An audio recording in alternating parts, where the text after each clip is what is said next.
আসসালামু আলাইকুম, আমি মাহমুদুল হাসান, ইঞ্জিনিয়ার, পান্না ব্যাটারি লিমিটেড। আজকে আমরা একটি দেখাবো এলএম পিভিসি ব্যাটারি, যা মূলত কমার্শিয়াল ভেহিকেলের জন্য তৈরি করা হয়েছে।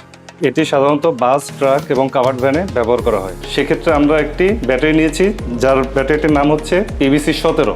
ব্যাটারিটি 100 অ্যাম্পিয়ারের এবং 17 প্লেটের একটি ব্যাটারি। এখন আমরা ব্যাটারিটি আনবক্সিং করে দেখাবো। প্রথমেই আমরা দেখতে পাচ্ছি একটি ওয়ারেন্টি কার্ড, যাতে পণ্যের মেয়াদ উল্লেখ করা আছে। ব্যাটারিটির সিরিয়াল লেখা আছে এবং ব্যাটারিটি কিভাবে ব্যবহার করতে হবে তার নিয়মাবলী লেখা আছে।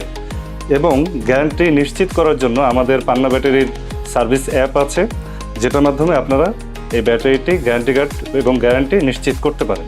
ওয়ারেন্টি কার্ডের সিরিয়ালের সাথে ব্যাটারির বডির টপ কভারের সিরিয়াল মিলিয়ে নিতে হবে। যেহেতু এটি একটি পিভিসি এলএম ব্যাটারি, এটি সম্পূর্ণ ড্রাই চার্জড অবস্থায় আমাদের পাওয়া যায়।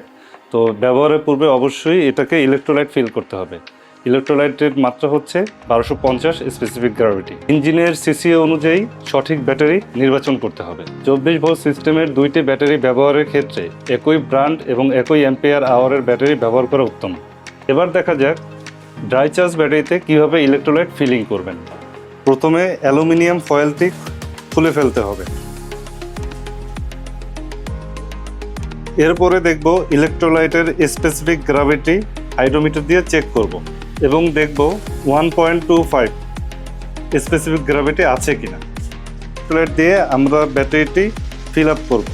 মিনিমাম অ্যাসিড লেভেল পর্যন্ত ইলেকট্রোলাইট ফিল করুন।